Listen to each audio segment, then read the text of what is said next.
চোখ খুলে নিজেকে নিজের ঘরেই আবিষ্কার করলো নাহার। সিনু দাদা দাদি পাশে বসে আছে। নিজের শরীরে গরম অনুভব করলো। বুঝতে পারলো জ্বর এসেছে। মাথা ব্যথা এবং শরীর দুর্বল থাকার কারণে উঠতে পারল না। ঘড়ির দিকে নজর পড়তেই দেখল সকাল 8টা বাজে। অবাক হলো। গতকালের কোনো কিছুই মাথায় নেই তার। দুর্বল কণ্ঠে প্রশ্ন করল, কি হয়েছিল আমার? আর আমি তো ইন্টারভিউ। থেমে গেল নাহার। গতকালের সব কিছুই মস্তিষ্কে হানা দিল। মনে পড়ে গেল সব কিছু। রাগে থরথর করে কেঁপে উঠল সে। ভয় পেয়ে গেল হেলেনা বেগম এবং অবায়দুল সাহেব। হেলেনা বেগম নাতনির মাথায় হাত রাখলেন। আদুরি গলায় বলল, শরীর খারাপ লাগছে নাহার? জ্বর তো এখনো সারেনি, বল খারাপ লাগছে? নাহার জিজ্ঞাসা করল, তুহিন ভাই কোথায়?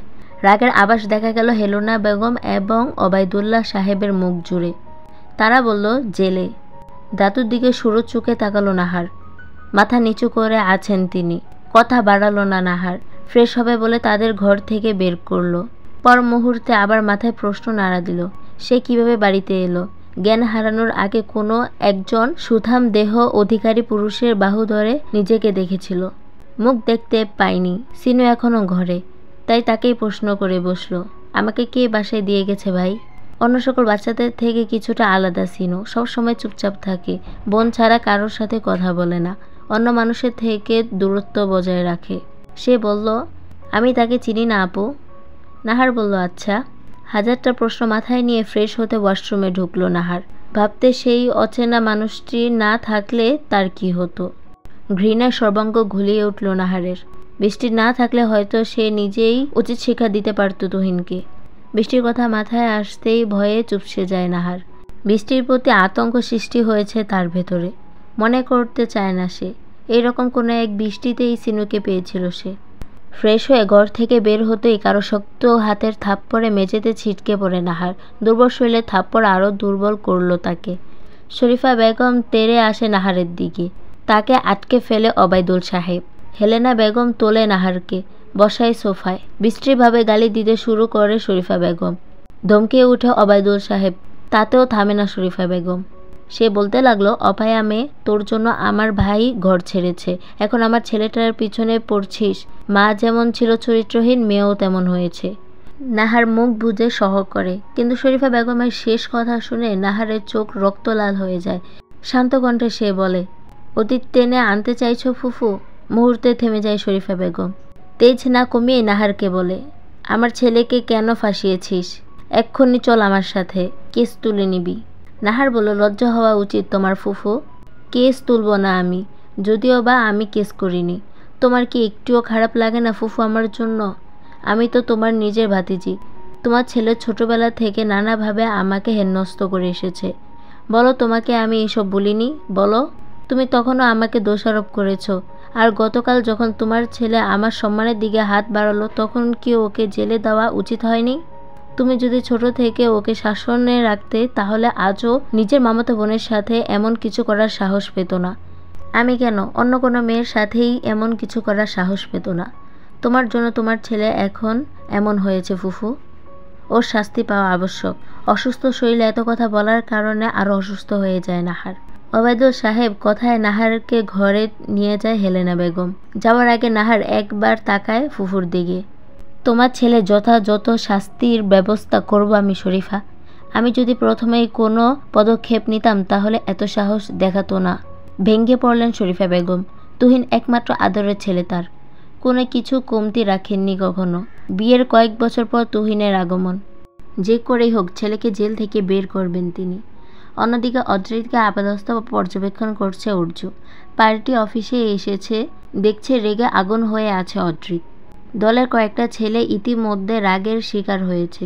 অর্জু তাদের নিষেধ করেছে যেন অদ্রিতের রাগ না কমা অবধি অফিসের সামনে না আসে।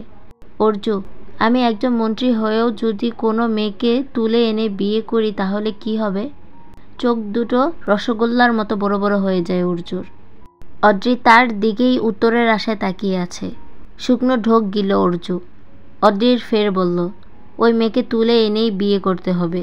রক্তেরা মেয়ে জীবনও সোজা কথায় রাজি হবে না। অর্জু, এবার বুঝলাম অদ্রিতের কথার অর্থ। সে খানিকটা এগিয়ে এলো অদ্রিতের দিকে।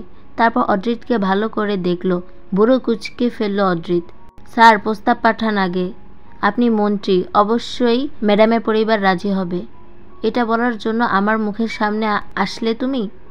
অর্জু আবারও নিজের জায়গায় এসে বলল। প্রশ্ন করতে ইচ্ছা করলো অদ্রিত এত রেগে আছে কেন, কিন্তু করল না। এতে আবার বিপরীত হয়ে যেতে পারে। অর্জুকে দরকারি কাজে পাঠিয়ে চেহারে হেলান দিয়ে বসে অদ্রিত। চোখগুলো বন্ধ করতে ভেসে ওঠে প্রেয়সীর ভেজা মুখখানি। সন্ধ্যার দিকে একটা কাজে যাচ্ছিল অদ্রিত। নাহার ও সেই পথে ছিল।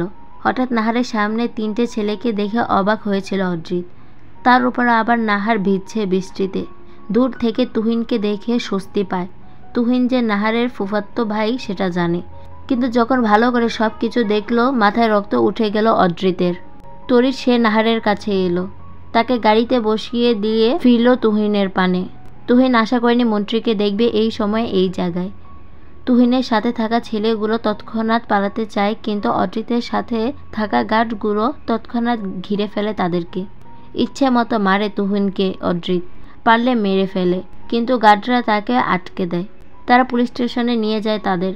গাড়িতে ফিরে অদ্রিত দেখে নাহার অজ্ঞান হয়ে আছে। গাড়িতে থাকা নিজের জ্যাকেট কোটটা নাহারের গায়ে জড়িয়ে দিল। জ্ঞান ফিরলেও সে নিজের মধ্যে নেই। গরম হয়ে এসেছে তার শরীর। আশ্চর্য হয় অদ্রিত, এটুকু সময়ের মধ্যে প্রচণ্ড জ্বর এলো মেয়েটার। থরথর করে কাঁপছে নাহার। গুটিসুটি হয়ে লিপ্টে আছে অদ্রিতের বুকে। নিজের সাথে মিশিয়ে নিয়ে গাড়ি ড্রাইভ করে অদ্রিত। একেবারে এসে থামে নাহারের বাড়ির সামনে। আগে মেডিসিন আনতে পাঠিয়ে দিয়েছে গার্ডদের, তারাও এসে পড়েছে। কোলে তুলে নিয়ে বাড়িতে কলিং বেল বাজালো। দরজা খুলে সিনো। অদ্রিতকে সে যতবার দেখেছে ততবারই অদ্রিতের মুখে মাস্ক থাকতো, ফলে এবার মাস্ক ছাড়া দেখে বুঝতে পারল না বোনের সাথে কে। অদ্রিত বলল, তোমার দাদু কোথায়? সিনু বলল, ঘরে। সিনু ছোট জবাব। অদ্রিত ঘরে শুয়ে দিল নাহারকে। তৎক্ষণাৎ নাহারের দাদু দাদি উপস্থিত হলেন। নাতনিকে এই অবস্থায় দেখে অস্থির হয়ে উঠলেন তারা। ঔষধ বিছানার পাশে রাখে অদ্রিত। উল্টোর দিকে ফিরে মাস্ক পরে নেয়। সিনু বোনের কাছে থাকায় তাকে আর খেয়াল করে না। নাহারের দাদুর সাথে কথা বলে বেরিয়ে যায় সে। ফোনের শব্দে বের হয় অদ্রিত ভাবনা থেকে। বাবা কল করেছেন। এই সময় কল করেছেন কেন? রিসিভ করতে ওপাশ থেকে ভেসে আসে বাবার গম্ভীর গলা।